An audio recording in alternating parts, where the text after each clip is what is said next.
نحمده ونصلي ونسلم على رسوله الكريم وعلى آله مع الإمام الحسن وأصحابه مع معاوية أجمعين. أما بعد فأعوذ بالله من الشيطان الرجيم. بسم الله الرحمن الرحيم. إن الله لا يخفى عليه شيء في الأرض ولا في السماء. صدق الله مولانا العظيم وبلغنا رسوله النبي الكريم الأمين المكين الرحيم،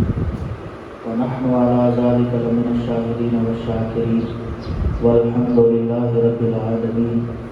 إن الله وملائكته يصلون على النبي يا أيها الذين آمنوا صلوا عليه وسلموا تسليما. الصلاة والسلام عليك يا سيدي يا رسول الله وعلى آلك وأصحابك يا سيدي يا حبيب الله. الصلاة والسلام عليك يا سيدي يا محبوب رب العالمين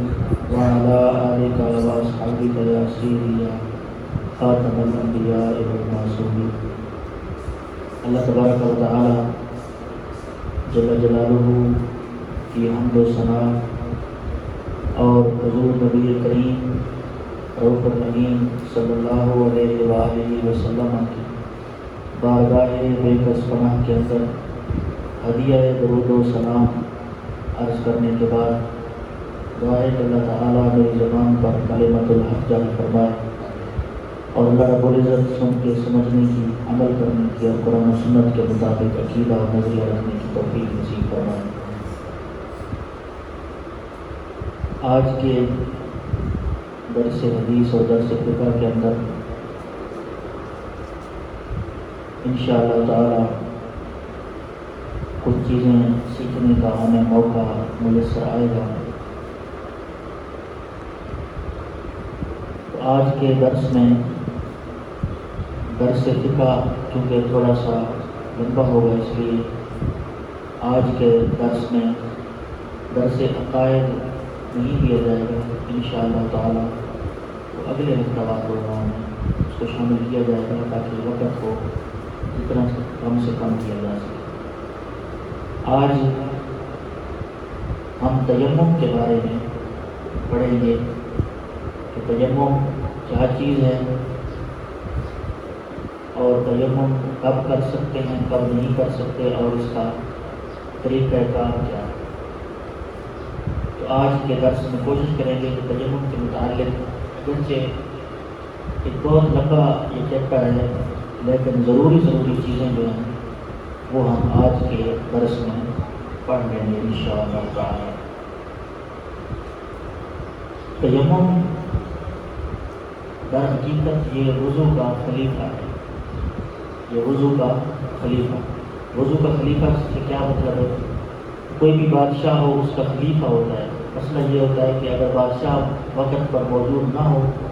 تو اس کی جگہ اس کا خلیفہ جو ہے اس سے ملا جاتا ہے. اسی طرح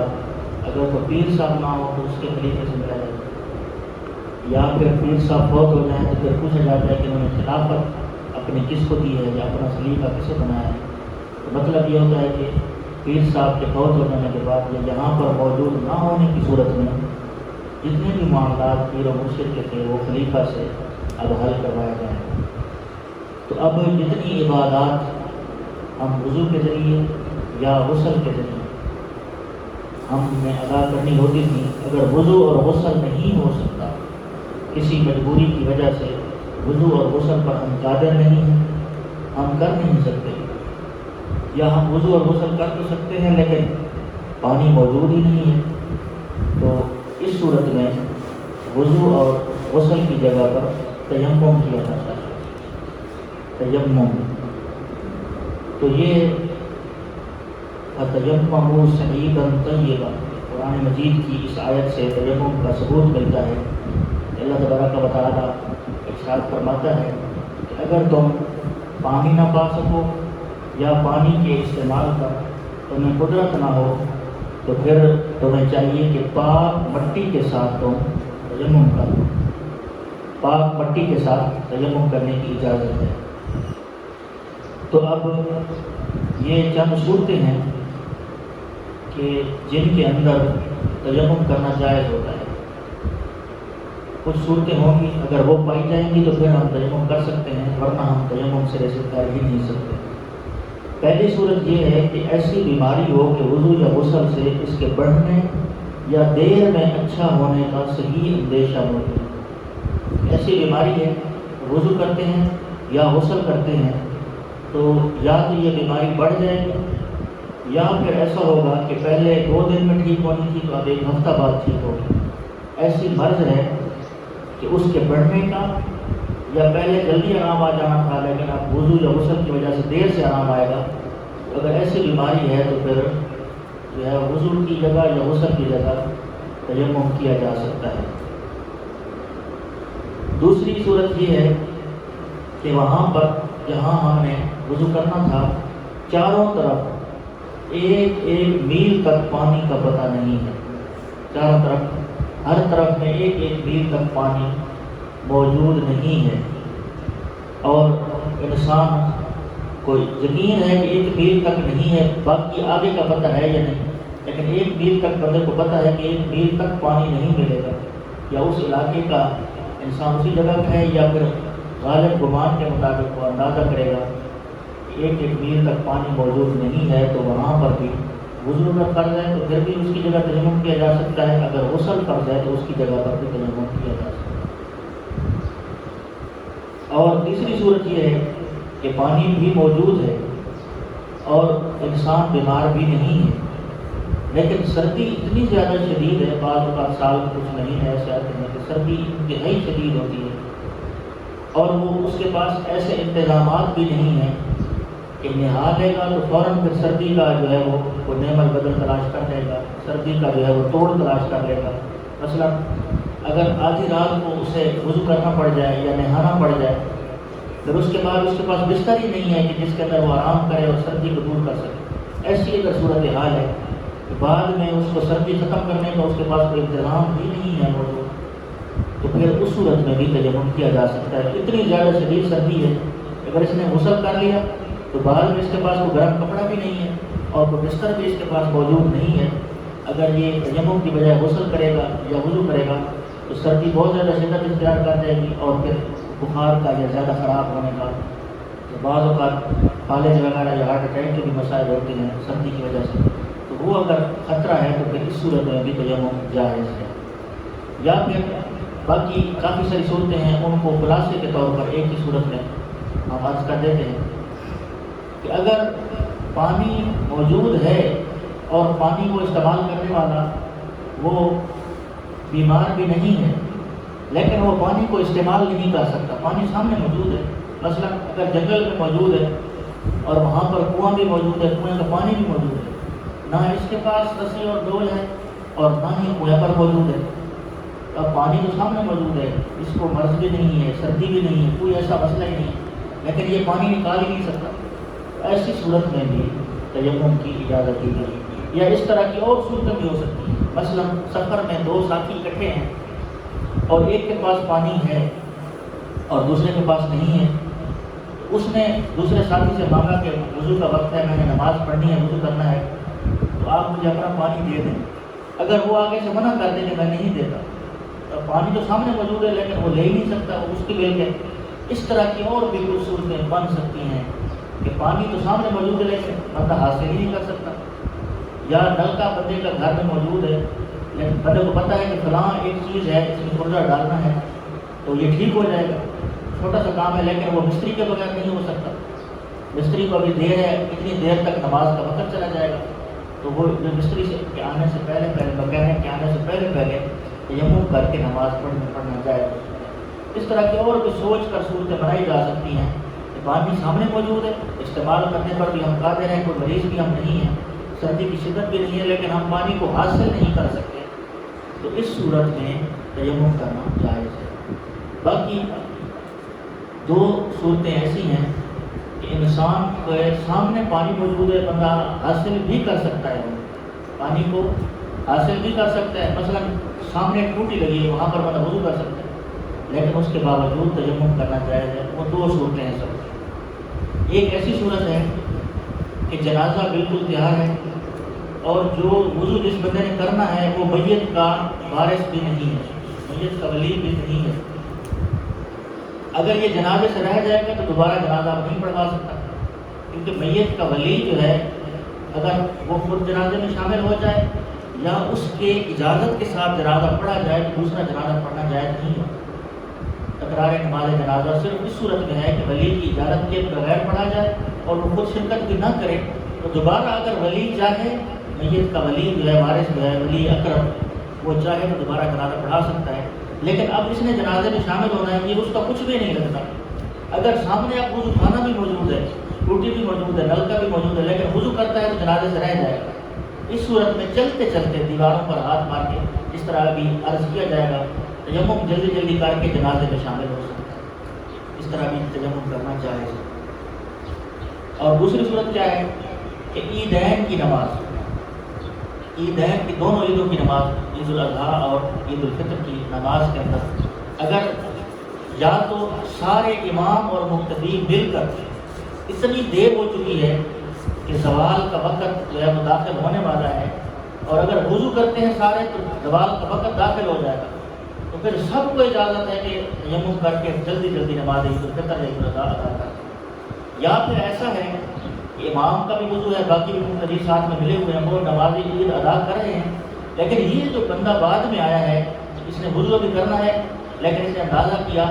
اگر وضو کر کے شامل ہوگا تو نماز جو ہے عید الفطر کی یا عید الاضحیٰ کی قضا ہو جائے گی، تو یہ تیمم کر کے فوراً جو ہے وہ جماعت میں شامل ہو سکتا ہے۔ عید الاضحیٰ اور عید الفطر کی دو صورتیں ہیں، یا تو وقت سارا مل گیا، زوال کے قریب چلا گیا وقت، امام کا بھی ابھی وضو نہیں تھا، مقتدیوں کا بھی نہیں تھا، کسی وجہ سے وضو نہیں کر سکے تھے ابھی تک، اور سارے کے سارے اگر وضو کرتے ہیں تو پھر نماز کا زوال کا ٹائم داخل ہو جائے گا، پھر سب کے سب امام اور مقتدی مل کر سارے کے سارے تیمم کریں اور جلدی جلدی نماز عید ادا کریں۔ یا پھر جماعت ہو چکی ہے اور بعد میں ایک بندہ آیا، اگر وہ وضو کرتا ہے تو نماز سے رہ جائے گا، جماعت بالکل ساری کی ساری عید کی فوت ہو جائے گی، اس کو چاہیے کہ جلدی سے تیمم کر کے نماز میں شامل ہو جائے۔ تو یہ چند صورتیں تھیں جن کی وجہ سے تیمم جو ہے وہ کرنا جائز ہوتا ہے انسان کو۔ تو یہ صورتیں زیادہ تھیں، میں نے مختصر لفظوں میں آپ کے سامنے عرض کر دی کہ سب سے پہلی صورت یہ ہے کہ پانی موجود ہے اور انسان کی طبیعت اتنی خراب ہے کہ یا تو زیادہ خراب ہو جائے گی یا دیر سے ٹھیک ہوگا، اس صورت میں بھی تیمم کر سکتا ہے، یا چاروں طرف ایک ایک میل تک پانی موجود نہیں ہے پھر بھی تیمم کر سکتا ہے، یا سردی اتنی شدید ہے اور اس سے بچنے کا انتظام بھی نہیں ہے سردی سے، پھر بھی تیمم کر سکتا ہے۔ اور تیسری صورت یہ تھی، چوتھی صورت کہ پانی موجود ہے اور یہ پانی کے استعمال پر قدرت بھی رکھتا ہے لیکن پانی حاصل نہیں کر سکتا، یا اس کے ملک میں نہیں ہے، یا کوئی ایسی ٹیکنیکل خرابی ہے مشین میں جس چیز سے پانی نکالنا ہے، اس صورت میں بھی تیمم کیا جا سکتا ہے۔ اور باقی دو صورتیں جو ہیں وہ پانی بھی موجود ہے، ہم حاصل بھی کر سکتے ہیں، صرف دیر ہونے کی وجہ سے کہ نماز عیدین جو ہے اور نماز جنازہ اس میں اگر غیر ولی نے شامل ہونا ہو تو وہاں پر تیمم کر کے جلدی سے، کیونکہ تیمم آپ ابھی طریقہ آپ پڑھیں گے تو اس سے آپ کو معلوم ہو جائے گا کہ وضو سے بہت تھوڑی دیر لگتی ہے تیمم میں، اس لیے جلدی سے تیمم کر کے پھر نماز عیدین یا نماز جنازہ میں بندہ شامل ہو سکتا ہے۔ تو اب تیمم کا کیا طریقہ کار ہے، تیمم کا طریقہ کیا ہے؟ تیمم کی نیت سے سب سے پہلے تیمم کی نیت کرنی ہے، تیمم کی نیت سے بسم اللہ کہہ کر ایسی پاک چیز پر جو زمین کی قسم سے ہو، ایسی پاک چیز ہو، صعیداً طیباً، صعیداً کا مطلب ہے مٹی اور طیباً کا مطلب ہے پاک، ان دو لفظوں سے مفہوم نکلتا ہے، ایک تو مٹی کی قسم ہو اور دوسرا پاک ہو۔ اب مٹی کی بڑی قسمیں ہیں، زمین کی قسم کی کوئی بھی چیز ہو، مثلا یہ ہماری دیواریں جو ہیں اگرچہ پلستر ہو چکی ہیں لیکن ان کے اندر ریت شامل ہے، ان کے اندر سیمنٹ شامل ہے، وہ بھی پتھر سے بنا ہوا ہے، پتھر بھی زمین کی قسم سے، پکی دیوار، کچی دیوار، سب چیزیں، یا باقی اس طرح کی زمین کی قسم کی جتنی بھی چیزیں ہیں جو زمین کے اندر شمار ہوتی ہیں، پھر پتھر ہے، پتھر کے اندر جتنی بھی چیزیں ہیں، پتھر کی قسمیں جو ہیں وہ پتھروں کے جو ماہر ہوتے ہیں، سودا کرنے والے، ماربل کی اینٹیں ہو گئی، جتنے بھی یہ پتھر کی قسمیں ہیں، تو یہ سارے کے سارے اسے تیمم کرنا چاہیے، پاک چیز ہو اور زمین کی قسم سے، سعیدن کا لفظ سواد کے ساتھ، سعیدن کا مطلب ہوتا ہے زمین کی قسم سے ہو، اور طیبن کا مطلب ہے پاک، پاک بھی ہو اور زمین کی قسم سے اس پر ہاتھ لگانا ہے، اس پر ہاتھ لگا کر دونوں ہاتھوں کو لگانا ہے، اس پر سب سے پہلے چہرے کا مسح کرنا ہے اور اس کے بعد دونوں بازوؤں کا کونی اور سمیت مسح کرنا ہے۔ یہ ہمارا تیمم ہوگی۔ اس کا طریقہ جو ہے وہ مختصر میں آپ کو عرض کر دیتا ہوں۔ اس طرح بازو کس طرح کرنا ہے، دونوں بازو چڑھا لینی ہے آستین، اور پھر دونوں مٹی کی قسم سے کوئی بھی چیز ہے، مثلاً کوئی ہمارے پاس پتھر ہے، اس پر ہاتھ رکھیں گے اور جہاں سے اگلی انگلیوں کا سرے جو شروع ہوتے ہیں وہاں پر یہ جگہ لے جانی ہے، اس طرح کا کرنا ہے۔ پھر اس کے بارے میں مستحب یہ ہے کہ الٹا کر کے دونوں ہاتھوں کو اس طرح جھاڑیں، پھر ایک دفعہ یہ اپنے چہرے کا سارا مسح کر لیں، جتنا وضو میں جگہ دھونی فرض تھی اتنی جگہ پر مسح کرنا فرض ہے۔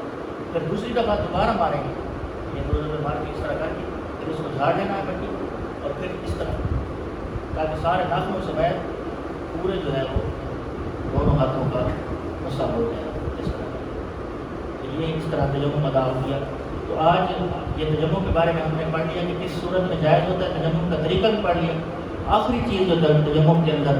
جو رہ گئی ہے وہ یہ ہے کہ تیمم کے اندر فرائض کتنے ہیں جن کے بغیر تیمم ہو ہی نہیں سکتا۔ تیمم کا جو طریقہ عرض کیا گیا ہے اسی میں سے ثابت ہو سکتا ہے کہ کون سی چیزیں فرض ہیں۔ سب سے پہلے نیت فرض ہے، وضو کے اندر نیت مستحب ہے، نماز کے اندر بھی فرض ہے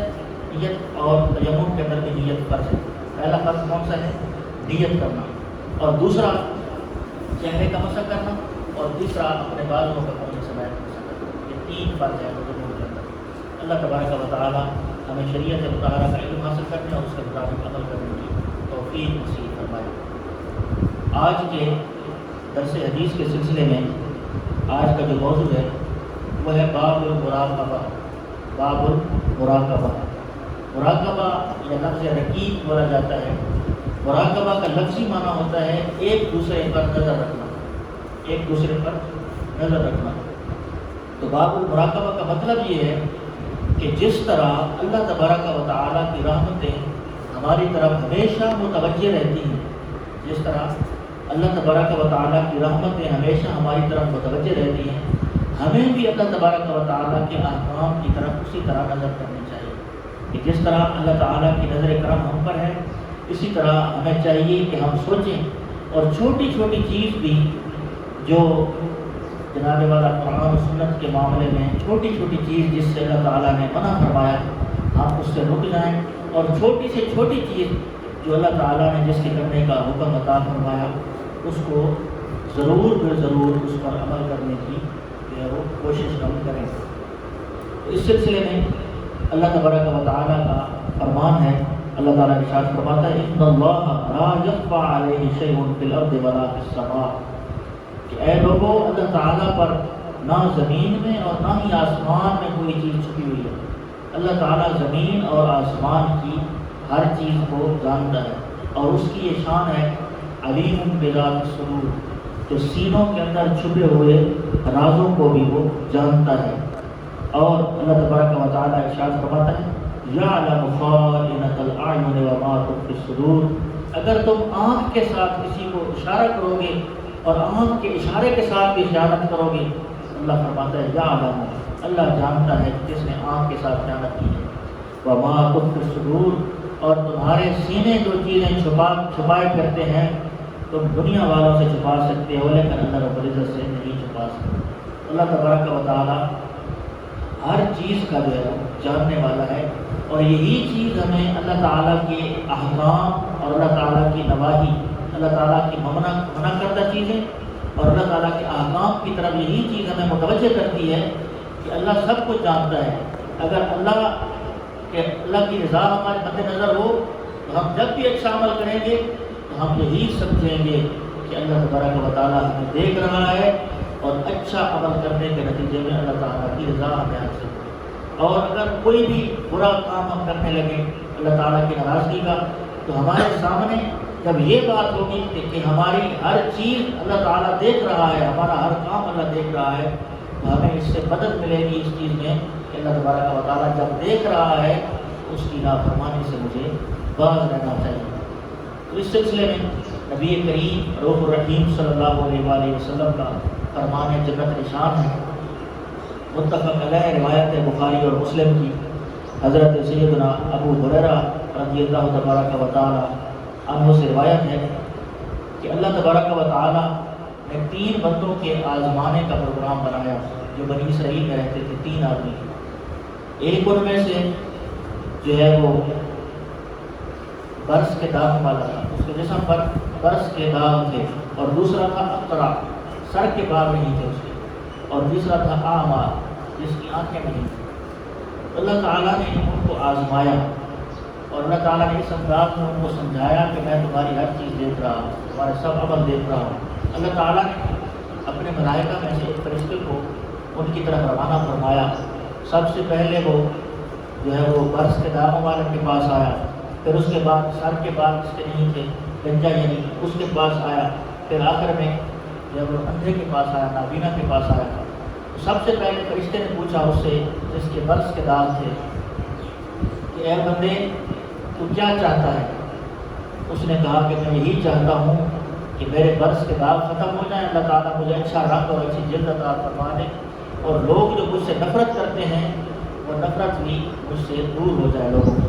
تو فرشتے نے ہاتھ پھیرا، اللہ تعالیٰ کی اذن سے جو ہے وہ مشکل کشائی کی فرشتے نے، اور اس کے جسم پر ہاتھ پھیرا تو اس کا اچھا رنگ ہو گیا، اس کی جلد بڑی اچھی ہو گئی۔ پھر اس فرشتے نے پوچھا کہ کون سا مال تجھے پسند ہے، کون سا مال تجھے پسند ہے؟ اس نے کہا الجمل، مجھے اونٹ رکھنا پسند ہے۔ فرشتے نے اللہ تعالیٰ کے حکم سے اس کو ایک اونٹنی عطا فرما دی جو بالکل بچہ دینے کے قریب تھی، اور پھر اپنا راستہ چلا گیا۔ پھر اس کے بعد اس کے پاس گیا جس کے سر کے بال نہیں تھے۔ فرشتے نے اس سے پوچھا کہ تو کیا چاہتا ہے؟ اس نے کہا کہ میں یہ چاہتا ہوں کہ میرے سر کے بال آ جائیں اور لوگ مجھ سے نفرت کرتے ہیں یہ نفرت نہ کریں۔ اس نے سر پہ ہاتھ پھیرا تو بال بالکل خوبصورت قسم کے بال اس کے ہو گئے۔ پھر اس نے پوچھا فرشتے نے کہ تو کون سا مال پسند کرتا ہے؟ اس نے کہا البقر، مجھے گائے رکھنا پسند ہے۔ تو اس کو فرشتے نے اللہ کے اذن کے ساتھ ایک گائے ایسی عطا فرما دی جو بچہ دینے کے بالکل قریب تھی، اور پھر آگے چلا گیا۔ پھر اندھے کے پاس پہنچا، اندھے سے فرشتے نے پوچھا کہ اے نابینا تو کیا چاہتا ہے؟ اس نے عرض کیا کہ میں چاہتا ہوں کہ میری آنکھیں واپس آ جائیں۔ فرشتے نے آنکھوں پر ہاتھ پھیرا، اللہ کی اذن سے اسے آنکھیں مل گئیں۔ اس نے دیکھا کہ اللہ تعالیٰ کے حکم سے مجھے آنکھیں مل گئی ہیں۔ پھر فرشتے نے دوسرا سوال کیا کہ تجھے کون سا مال پسند ہے؟ اس نے کہا الغنم، مجھے ریوڑ رکھنا پسند ہے۔ الغنم کا اطلاق بھیڑ بکریاں دونوں پر ہوتا ہے، مجھے بکریاں رکھنا بڑا پسند ہے۔ تو پھر فرشتے نے ایک زیادہ بچے دینے والی بکری اس کو عطا فرما دی۔ پھر کافی عرصہ گزر گیا، جو اونٹ والا تھا اس کے اونٹوں کی ایک وادی بھر گئی، جو گائے والا تھا اس کی گایوں کی ایک وادی بھر گئی، اور جو بکریوں والا تھا اس کی بکریوں کی ایک وادی بھر گئی، بہت زیادہ مالدار ہو گئے۔ پھر اللہ تعالیٰ نے ان کی آزمائش کا پروگرام بنایا۔ اللہ تعالیٰ نے اپنے اسی فرشتے کو دوبارہ بھیجا کہ جاؤ میرے بندے سے سوال کرو کہ میں مسافر ہوں اور گھر تک پہنچنے کے لیے میرا زیادہ راہ نہیں ہے، اس لیے اس سے کہو کہ کچھ مجھے ایسا مال دے دو کہ میں بیچ کر راستے میں سفر ادا کر سکوں، اور کچھ مجھے سواری بھی دے دو، ایک سواری مجھے دے دو اور زیادہ راہ بھی مجھے دے دو۔ اس نے جب آپ فرشتے نے کہا اس سے جو کہ برس کے داغوں والا تھا اور اب اچھا ہو چکا تھا، اس نے کہا کہ مجھے دے دو، میں دور دراز میں سفر کرنا ہے، مجھے کچھ دے دو، کچھ سامان بھی دے دو اور کچھ سواری بھی دے دو۔ اس نے کہا کہ میری ضرورتیں بڑی زیادہ ہیں، میری ضروریات بہت زیادہ ہیں، اس لیے میں تو یہ مدد نہیں کر سکتا۔ اس نے پھر واسطہ دیا اللہ تعالیٰ کا کہ میں تجھے اس رب کا واسطہ دیتا ہوں جس نے مجھے اچھی جلد عطا فرمائی، اور اس رب کا واسطہ دیتا ہوں جس نے تجھے یہ اونٹ عطا فرمائے۔ اتنا زیادہ تو ہمارا اونٹوں کا جو ہے وہ نمٹ ہے، تو یہ اللہ تعالیٰ نے تمہیں عطا فرمایا، اسی رب کا تجھے واسطہ دیتا ہوں۔ اس نے کہا نہیں پیارے، تم بھول رہے ہو، یہ مجھے کسی نے نہیں دیے بلکہ میرے تو جدی پشتی آ رہے ہیں، میرے والد کے تھے، پھر ان کے والد کے تھے، یہ میری نسل میں میں اسی طرح امیر آ رہا ہوں، مجھے رب نے نہیں عطا فرمایا۔ تو پھر فرشتے نے کہا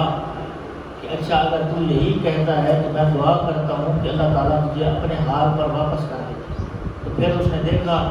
کہ سامنے اٹھ بھی نہیں تھے، اور اس نے اپنی جلد کی طرف متوجہ ہو کر دیکھا کہ جلد بھی ویسی کی ویسی پرانی جس طرح برس کے داغ والی تھی اسی طرح ہو گئی۔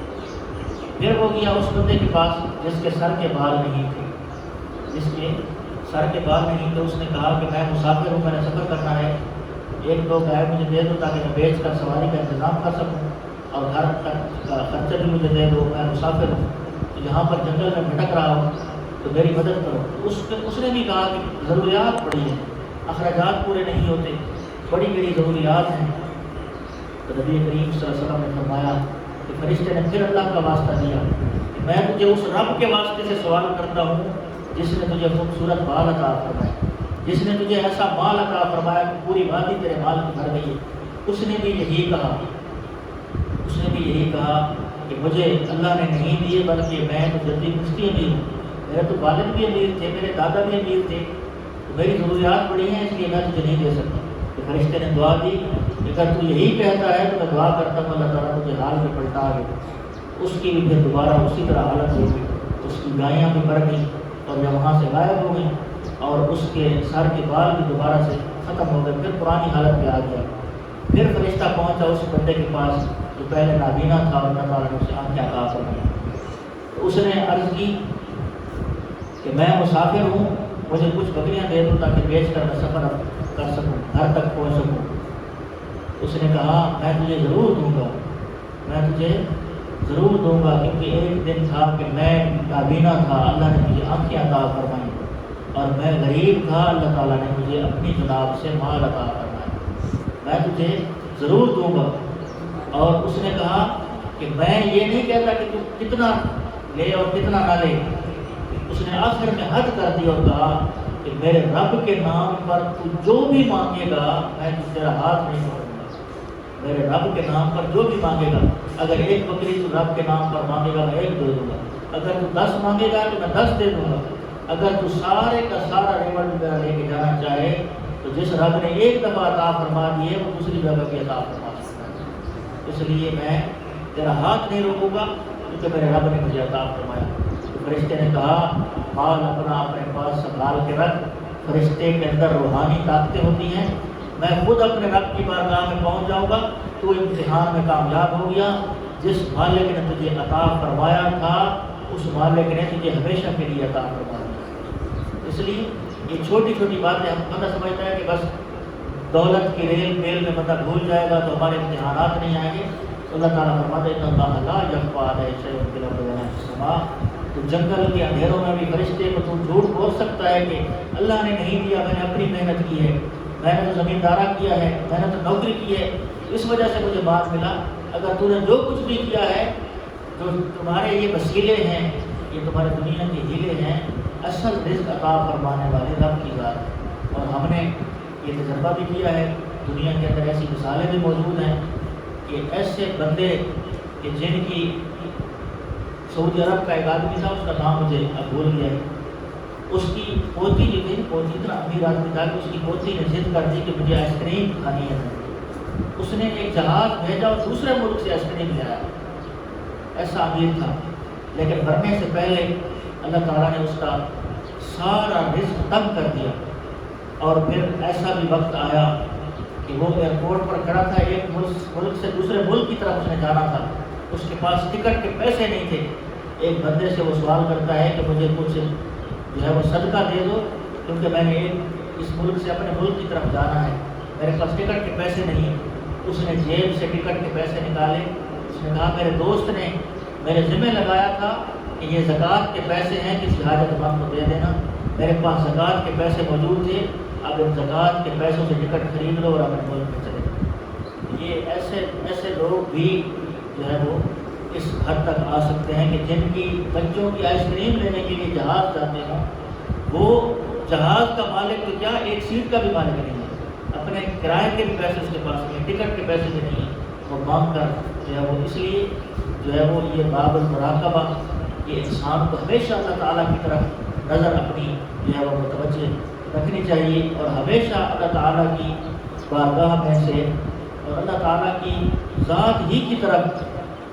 اپنا جو ہے وہ رجوع رکھنا چاہیے۔ صحابہ کرام فرماتے ہیں کہ اے لوگوں، تم ایسے ایسے معاملات بھی ہم دیکھتے ہیں، صحابہ کرام فرماتے ہیں کہ ایسے ایسے معاملات بھی ہم دیکھتے ہیں کہ جن کو تم بال جتنا باریک سمجھتے ہو کہ یہ تو بال جتنا باریک ہے، لیکن اللہ کے نبی صلی اللہ علیہ وسلم کے زمانے میں ہم انہیں چھوٹی چھوٹی باتوں کو کبیرہ گناہوں میں شمار کرتے ہیں۔ نبی پاک صلی اللہ علیہ وسلم کے زمانے میں جن کو تم کچھ بھی نہیں سمجھتے کہ یہ گناہ ہی نہیں ہے، اس پر جو ہے وہ گرفت بھی نہیں ہو سکتی، جن کو تم بال جتنا باریک اور چھوٹا چھوٹا سمجھتے ہو، صحابہ کرام فرماتے ہیں کہ نبی کریم صلی اللہ علیہ وسلم جب ظاہری حجاب کے ساتھ ہمارے اندر موجود تھے، اس وقت یہ جو تم چھوٹا سمجھتے ہیں ان کو ہم کبیرہ گناہ سمجھتے ہیں۔ یہ کبیرہ گناہ آج بھی کافی سارے ایسے گناہ ہیں جن کو ہم بالکل ہلکا سمجھتے ہیں، اور جس طرح کہ وہ بخاری شریف کی روایت ہے کہ سرکار نے 2 شاخیں ہری ہری، ایک اس قبر پہ رکھی اور ایک دوسری قبر پہ رکھی، تو وہاں پر بھی سرکار نے یہی فرمایا انہما لیعذبان، ان دونوں کو عذاب ہو رہا ہے، وما یعذبان فی کبیر، کہ یہ کوئی بڑے معاملے میں ان کو عذاب نہیں ہو رہا۔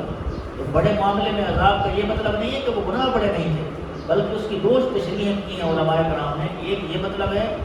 کہ وہ ان کو بڑا سمجھتے نہیں تھے، وہ چھوٹا سمجھتے تھے، ایک چھوٹے پیشاب کے قطروں سے نہیں بچتا تھا، اور دوسرا چغلی کے ساتھ ایک جگہ سے سنی بات دوسری جگہ پر لگا دی، دوسری جگہ سے سنی تیسری جگہ پر لگا دی۔ ایک یمشی بن نمیمت، چغل کے ساتھ گفتگو کرتا تھا اور چغلی لے کر چلتا تھا، اور دوسرا مکان اللہ یستبذل من الموت، دوسرا جو ہے چھوٹے پیشاب کے قطروں سے نہیں بچتا تھا۔ ایک اس کی یہ تشریح ہے کہ یہ اس کو بڑا سمجھتے نہیں تھے، اور دوسری یہ تشریح ہے کہ یہ ایسی باتیں تھے جن سے بچنا تو مشکل نہیں تھا، بچنا آسان تھا لیکن پھر بھی نہیں بچتے تھے، تو وہ چھوٹا سمجھتے تھے گناہوں کو، کہ کسی کی بات یہاں سے سن کر وہاں تک پہنچا دینا اور دوسرے 2 بھائیوں کو آپس میں لڑا دینا، یہ کوئی بڑا معاملہ نہیں ہے، یہ تو ایک انٹرٹینمنٹ ہے، اور ایک جو ہے وہ گپ ہے ہماری، اور ایک تھوڑی دیر کے لیے ہمارا گفتگو کا ایک موضوع میں مل جاتا ہے کہ فلاں نے یہ کہا فلاں نے یہ کہا۔ سرکار نے فرمایا کہ یہ سمجھتے تو چھوٹا تھے، لیکن قبر میں ان کو اسی کی وجہ سے عذاب ہو رہا ہے۔ صحابہ کرام یہی فرماتے ہیں کہ چھوٹی چھوٹی چیزوں پر رب کی رضا کا ہمیں جو ہے وہ احساس کرنا چاہیے، اور کیمیائے سعادت کے آخر میں حضرت امام غزالی علیہ الرحمہ نے کافی ساری ایسی چیزیں نقل فرمائی ہیں جن کو ہم بڑا نہیں سمجھتے لیکن وہ بہت بڑی ہوتی ہیں۔ جس طرح کہ مائی صاحبہ جب فوت ہو گئی، ان کے گھر والے اللہ کے ولی تھے، تو وہ مائی صاحبہ فوت ہو گئی اور خواب میں اپنے میاں کے خواب میں آئی، اور ان کا چہرہ بڑا چمک رہا تھا۔ میاں نے بڑا حیران ہو کر پوچھا کہ تمہارا کوئی ایسا عمل تو ظاہری طور پر نہیں تھا کہ تمہارا اتنا چہرہ کیوں چمک رہا ہے؟ انہوں نے عرض کی کہ آپ ایک دن اللہ کی یاد میں رو رہے تھے، آپ اللہ کی یاد میں رو رہے تھے، آپ کے چہرے کے آنسو اٹھا کر میں نے اپنے چہرے پر مل لیے، ان آنسوؤں کا صدقہ اللہ تعالیٰ نے مجھے اتنا نور عطا فرما دیا۔ یہ کسی کے آنسو بہائے اس نے ہیں، اللہ کی یاد میں وہ مدد ہے، لیکن اس کے چہرے کے آنسو اگر بھائی صاحبہ کے چہرے پر پڑے تو اللہ تعالیٰ نے اپنے چہرے پر نور عطا فرما دیا۔ اور حضرت امام ابو داؤد رحمۃ اللہ تعالیٰ علیہ، آپ کسی کو خواب میں ملے مثال کے بعد، انہوں نے پوچھا کہ آپ کے ساتھ کیا معاملہ ہوا؟ تو آپ نے فرمایا کہ اللہ تعالیٰ نے مجھ پر مہربانی فرمائی، اللہ تعالیٰ نے میری بخشش فرما دی۔ انہوں نے پوچھا خواب میں دیکھنے والوں نے کہ ابو داؤد شریف جو آپ نے لکھی ہے شاید اسی وجہ سے آپ سے بخشش ہو گئی ہے، کیونکہ آپ کی بڑی مشہور زمانہ کتاب ہے ابو داؤد شریف جو سیر ستہ کے مشہوروں میں شامل ہے۔ تو انہوں نے پوچھا اسی وجہ سے ضرور آپ کی بخشش ہو گئی، اتنی بڑی آپ نے کتاب لکھی ہے، تو آپ نے فرمایا کہ وہ بھی اللہ کی بارگاہ میں قبول ہوئی ہے، ساری نیکیاں اللہ نے قبول فرمائی ہیں، لیکن بخشش کا سبب ایک اور نیکی بنی ہے۔ تو اس نے حیران ہو کر پوچھا کہ وہ کون سی نیکی ہے؟ آپ نے فرمایا کہ میں ایک دن سفر میں تھا، میرے پاس دینی کتابیں تھیں اور راستے میں بادل آ اور بارش برسنے لگی، میرے پاس کوئی انتظام نہیں تھا کہ میں کتابوں کی حفاظت کر سکوں، اسلامی کتابیں تھیں اور وہ ان کی جو روشنائی ہے وہ پگھل کر کتابوں کے ضائع ہو جانے کا بھی خطرہ تھا، تو میں نے ایک صاف پتھر پر کتابیں رکھی اور اپنا جسم جو ہے اس کے اوپر جھکا دیا، اور ساری کی ساری بارش میں نے اپنی پشت پر اپنی پیٹھ پر برداشت کی اور اسلامی کتابوں کی میں نے حفاظت کی۔ اللہ تعالیٰ نے اس نیکی کے صدقے میری بخشش فرما دی۔ اب ظاہری طور پر تو یہ لگ رہا تھا کہ ابو داؤد شریف لکھنا وہ بڑی نیکی ہے، اس وجہ سے بخشش ہوئی ہوگی، لیکن ابو داؤد بھی قبول ہے رب کی بارگاہ میں، لیکن جو اللہ کی بخشش کا بہانہ بنی وہ نیکی بنی جو کتابوں کی حفاظت بنی۔ حضرت زبیدہ خاتون ہارون رشید کی بیوی تھی، نیکیوں میں بڑی مشہور تھی، 1000 ہاتھ بچیوں کی آپ نے شادی کرائی غریب لوگوں کی، ہزار گھروں کی آپ کفالت فرماتی تھی، جن کا پتہ بھی بعد میں چلا ان کے فوت ہونے کے بعد۔ آپ لوگوں کی اتنی کفالت، کسی کو پتہ بھی نہیں چلتا تھا، آپ غریبوں کی شادی کرا دیتے، ساری باتوں کا پتہ اس وقت چلا جب آپ فوت ہو گئے۔ کوئی بندہ آپ فوت ہو گئے تو کوئی بھائی صاحب ان کو خواب میں ملی اور پوچھا اللہ نے کیسا معاملہ فرمایا، تو آپ نے فرمایا کہ اللہ تعالیٰ نے مجھے بخش دیا ہے۔ انہوں نے کہا کہ غریب لڑکیوں کی شادی کرانے کی وجہ سے یا غریبوں کی مدد کرنے کی وجہ سے؟ انہوں نے کہا کہ ساری نیکی اللہ نے قبول فرمائی ہے، لیکن بخشش کا جو وسیلہ ہے وہ ایک اور نیکی کرنی ہے۔ انہوں نے حیران ہو کر پوچھا کہ وہ کون سی نیکی ہے؟ تو آپ نے فرمایا کہ ایک دن میں محل کی چھت پر بیٹھی ہوئی تھی اور نیچے کے حصے میں وزراء کی بیویاں بیٹھی تھیں، وزیروں کی بیویاں بیٹھی ہوئی تھیں اور وہ آپس میں کلام کر رہی تھی، کسی مسئلے پر گفتگو کر رہی تھی۔ تو اتنے میں مسجد سے اذان کی آواز شروع ہوئی۔ مسجد سے اذان کی جب آواز آئی تو انہوں نے اپنی گفتگو بند نہیں کی، اسی طرح مسلسل گفتگو کرتی رہی۔ تو آپ فرماتی ہیں کہ میں نے ان کو اوپر سے جھڑکا اور ان کو کہا کہ خدا کا خوف کرو، اللہ کے گھر سے دعوت آ رہی ہے، نماز تو تم اپنی باتوں میں پکڑو۔ میں نے ان کو جھڑکی دی اور میں ان پر ناراضگی کا اظہار کیا اور ان کو میں نے چپ کرا دیا۔ اللہ نے نیکیاں ساری قبول کی ہیں، لیکن بخشش کا سبب یہ نیکی ملی ہے کہ میں نے اذان کا احترام کیا ہے اور خود بھی کیا ہے اور دوسروں سے بھی کروایا ہے۔ اسی لیے چھوٹی سے چھوٹی نیکی نبی کریم صلی اللہ علیہ وسلم، اب یہ نیکی ہم شاید چھوٹی سمجھتے ہیں بالکل، لیکن یہ ایسی نیکی ہے کہ صحابی رسول نے پوچھا یا رسول اللہ دلنی علی عمل اذا عملتہ دخلت الجنہ، یا رسول اللہ ایسا عمل بتائیے اگر میں عمل کروں تو جنت میں داخل ہو جاؤں۔ اب جنت میں داخل کرنے والا کوئی چھوٹا عمل نہیں ہوگا، لیکن ہمارے ہاں اس کو چھوٹا سمجھا جاتا ہے۔ نبی کریم صلی اللہ علیہ وسلم سے پوچھا گیا یا رسول اللہ ایسا عمل بتائیے کہ میں جنت میں داخل ہو جاؤں۔ سرکار نے فرمایا امت الاذی عن الطریق، اے میرے پیارے صحابی جب راستے سے جا رہے ہو تو راستے میں اگر تکلیف دہ چیز پڑی ہے اس کو راستے سے ہٹا دو، اللہ تعالیٰ تمہیں جنت بتا دے۔ اب یہ چھوٹی سمجھ جاتی ہے کہ راستے میں اینٹ پڑی ہے، راستے میں کوئی کانٹا پڑا ہے، یہ چھوٹی چیزیں ہم سمجھتے ہیں، لیکن اللہ کے نبی صلی اللہ علیہ وسلم نے اس کو اتنا بڑا فرمایا ہے کہ اسی ایک نیکی کی وجہ سے اللہ تبارک و تعالیٰ ہمیں جنت عطا فرما دے۔ تو نیکیوں کی کثرت کے بارے میں انشاءاللہ قریب ایک موضوع آئے گا، ایسی نیکیاں کہ جن کو ہم چھوٹا سمجھتے ہیں لیکن اللہ کی بارگاہ میں وہ بہت زیادہ مقبول ہے۔ اللہ تبارک و تعالیٰ جو سنا ہے ان سے ہم سب کو اس پر عمل کرنے کی توفیق نصیب فرمائے۔ وآخر دعوانا الحمدللہ۔